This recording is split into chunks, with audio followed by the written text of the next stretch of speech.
This is absolutely my favorite survival knife of all time, and I'm gonna break down the top 5 or 6 reasons why this blade is the best survival blade out there. I actually had a really nice $600 custom-made survival knife made, and I still go out into the wilderness with this thing. As a matter of fact, I even put it on some of my tack gear, and yes, I know it's not a tactical knife per se, but it'll work in a pinch. And I'm gonna tell you exactly why I like this thing. So we're gonna go ahead and prop this up like so.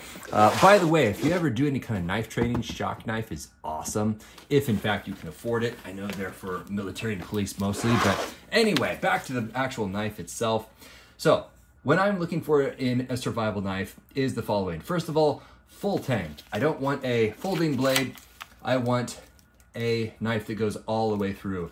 The second thing is rubberized grip. I want it to be grippy, especially when there's blood on me or sweat or I'm out in a storm. And look at that, that's just so comfortable. The other thing that I'm looking for is a serrated edge.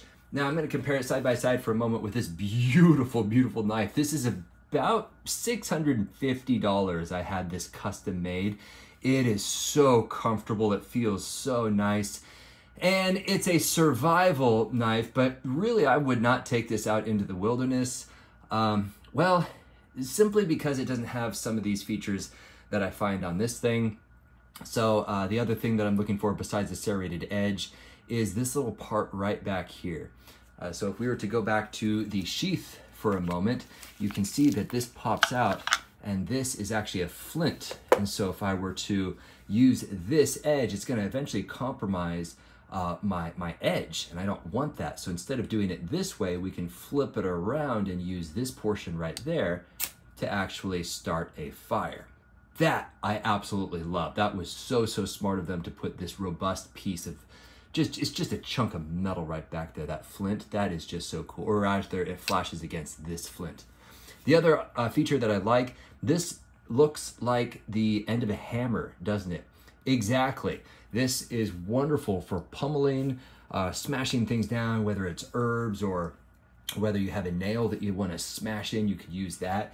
Going back to this beautiful blade for a moment, it doesn't have that kind of feature. Look at that right there. You can't use that to really hit on that side, but this you can. So it's nice and flat. Now going to the sheath itself, I actually lost this knife in my messy garage, and I was this close to going back on Amazon and buying another one because I missed it so much. But the sheath itself, I just showed you the actual flint, but it does lock into place, so this locking mechanism keeps it locked in. You can also secure it additionally with this right there if you wanted to, or you could even take all of this webbing off if you are not mounting this on a backpack or your belt, which by the way, you can mount it so it's horizontal here, horizontal there, see that webbing? And there's also a vertical piece right there. So if you wanted to mount it straight up and down on your belt, you certainly could do that. It would just drop right off of your belt. And you could take this off like this. It's all just Velcro if you just wanted to keep it standalone like this and you didn't want to bother with that. On this side, you'll see there is a actual sharpening stone right there. I personally don't use this because I have a nicer sharpening system, which I've made other videos on.